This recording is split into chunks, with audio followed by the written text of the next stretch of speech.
পাহাড়ে হেনস্থা করার অভিযোগ উঠল সমতলের গাড়ি চালকদের। সিন্ডিকেট তৈরি করে গাড়ি চালকদের হেনস্থা করার অভিযোগ। আর এবার এই অভিযোগে সরব হল eastern Himalayan travel and tour operator association. বুধবার শিলিগুড়িতে সাংবাদিক বৈঠক করে এই অভিযোগ করে এথোয়া। অভিযোগ, পাহাড়ের বিভিন্ন প্রান্তে পর্যটকদের নিয়ে গেলে গাড়ি চালকদের থেকে জোর করে টাকা নেওয়া হচ্ছে। এছাড়াও সমতলের গাড়ি পাহাড়ে পর্যটকদের নিয়ে ঘুরতে দেওয়া হচ্ছে না বলে অভিযোগ উঠেছে। এদিন অভিযোগ করেন এথোয়ার সভাপতি দেবাশিস মৈত্র, সম্পাদক সন্দীপন ঘোষ সহ অন্যান্যরা। ব্যুরো রিপোর্ট, ভয়েস বাংলা সংবাদ। 76 নাম্বার একটা ব্রিজটা দার্জিলিং এ ছিল, সেখানে সাইট সিনের ক্ষেত্রে লোকাল কিছু গুন্ডা, লোকাল কিছু ড্রাইভাররা ওরা সাইট সিন করতে দিচ্ছে না। তো আমাদের কথা হচ্ছে একটাই যে আমরা 76 নাম্বার দার্জিলিং এর রেজিস্ট্রেশন, আমরা দার্জিলিং ডিস্ট্রিক্টের আমরা বসবাস করি, তো আমরা কেন সাইট সিন করতে পারবো না? কেন পুলিশকে হ্যারাসমেন্ট করা হবে? তো বিভিন্নভাবে দাদাগিরি করা হচ্ছে। লোকাল ড্রাইভাররা আমাদের ড্রাইভারকে অত্যাচার করছে, তারা কোনো সাইট সিন করতে দিচ্ছে না। ওরা বলছে আমাদের গাড়ি নিয়ে করতে হবে। তো এই জিনিসটা করলে তো একটা ট্যুরিস্টের হ্যারাসমেন্ট হচ্ছে, প্লাস হচ্ছে আমাদের একটা বিজনেসের ক্ষেত্রে বহুত বড় একটা ইম্প্যাক্ট হচ্ছে না। তো আমরা বলতে চাচ্ছি এই ধরনের হ্যারাসমেন্টগুলো যাতে ভবিষ্যতে না হয়, যাতে আগামী দিনে সব কিছু স্মুথলিভাবে চলে। তো সেইভাবে আমরা এই বার্তাটা দিতে যাচ্ছি। এতে আমাদের ব্যবসার ক্ষেত্রে খুবই ইম্প্যাক্ট হচ্ছে, কারণ যারা টুরিস্ট আসছে তাদের কাছে দার্জিলিংটা ফার্স্ট টাইম, আমাদের কাছে এটা রেগুলার, কিন্তু তাদের কাছে একটা বাজে ইম্প্যাক্ট যাচ্ছে কি যে দার্জিলিংয়ে আমরা এরকম কেন ফেস করছি। তারা সাইট সিন করতে পারছে না, গাড়ি রোকিয়ে দিচ্ছে, ড্রাইভারকে হুমকি দেওয়া হচ্ছে, ড্রাইভারকে বলছে গাড়ি ভেঙে দিব। ইভেন কয়েকদিন আগে ড্রাইভারকেও মারা হয়েছে। আমাদের কাছে একটা ভিডিও ফুটেজ আছে, যেই ফুটেজে ড্রাইভারের সঙ্গে, মানে আমাদের ড্রাইভারের সঙ্গে সেটা কি বিহেভ করা হয়েছে সেটা আপনাদের সামনে আমরা কিছুক্ষণের মধ্যে এসে দেখাবো। তো আমাদের বক্তব্য একটাই যে আমরা দার্জিলিং ডিস্ট্রিক্টের বাসিন্দা, আমরা ট্যাক্স দিচ্ছি, ইন্স্যুরেন্স দিচ্ছি, সমস্ত কিছু সরকারি যা যা নিয়ম কানুন আছে সব কিছু মেনটেন করছি, পারমিটেড পেমেন্ট করছি।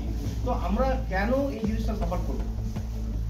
আমার বক্তব্য হচ্ছে এটাই, আমাদের সবার বক্তব্য এটাই। তো আমরা 76 নাম্বার, আমরা দার্জিলিং ডিস্ট্রিক্ট, আমাদের পারমিশন করা আছে, আমরা পারমিট হোল্ডার আছি। আমরা এমন না যে গাড়িতে পারমিটও নেই, আমরা গভর্নমেন্টকে টাইম টু টাইম দিচ্ছি, ট্যাক্স দিচ্ছি, ইন্স্যুরেন্স দিচ্ছি। তো আমরা এই ধরনের দাদাগিরিটা কেন সম্মুখীন হব? আপনারা পুলিশকে জানিয়েছেন?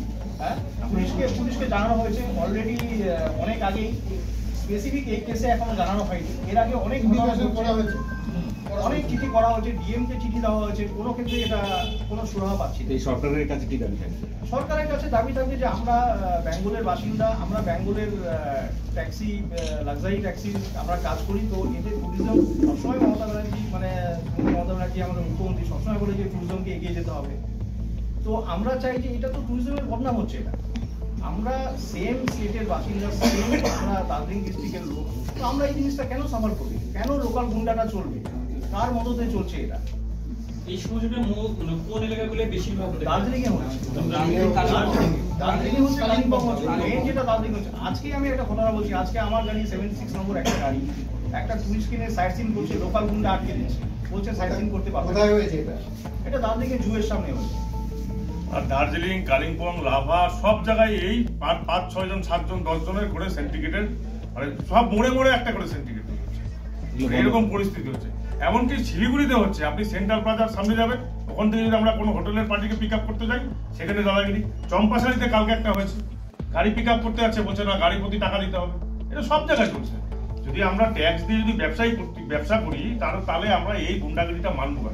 আমাদের বক্তব্য হচ্ছে সেটা আপনাদের মাধ্যমে আমরা সরকারকে বার্তা দিতে চাই যে আমরা যদি তাহলে আমরা গাড়ি বন্ধ করে দিই। তাহলে আমাদের অল বেঙ্গল পারমিট দিচ্ছেন আপনারা, অথচ পুলিশ হ্যারাসমেন্ট করছে সব জায়গায়। যে কোনো ভিআইপি আসলে পরে শহর থেকে গাড়ি উঠে নিচ্ছে, টুরিস্ট থাকা থাকলে গাড়ি সিজ করে নিচ্ছে। এটা তো চলতে পারে না এভাবে লাগাতার চলতে চলতে আমাদের একটা সময় আসছে যে এখন ট্যাক্স তো প্রচুর, গাড়ি ইন্স্যুরেন্স প্রচুর, টায়ারের দাম থেকে শুরু করে গাড়ি সমস্ত সবাই লোন নিয়ে গাড়ি চালায়। কেউ তো আর ক্যাশ পয়সাতে 20-22 লাখ টাকা, 25 লাখ টাকা গাড়ির দাম। ওই গাড়িতে কেউ ক্যাশ পয়সা গাড়ি কেনে না, সবাই লোন নিয়ে গাড়ি কেনে।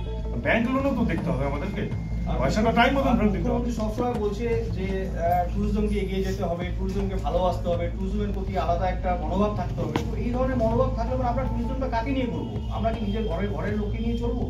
আমরা তো ট্যুরিজম যারা out of state, out of country থেকে আসবে তাদেরকে নিয়ে ব্যবসাটা করি। নিশ্চয়ই আমরা একটা চিঠি করবো তাদেরকে যে এই ধরনের জিনিস যাতে ইন ফিউচার না হয়। এটা তো ট্যুরিজমের বিশাল এফেক্ট হচ্ছে। ওটা আমরা তো এফেক্ট হচ্ছি, সাথে ট্যুরিজমের বদনাম হচ্ছে একটা, যে বাইরে থেকে টুরিস্ট এসে তারা পরিষেবা পাচ্ছে না। একটা টুরিস্ট তার কাছে দার্জিলিং ফার্স্ট টাইম, আমাদের কাছে রেগুলার।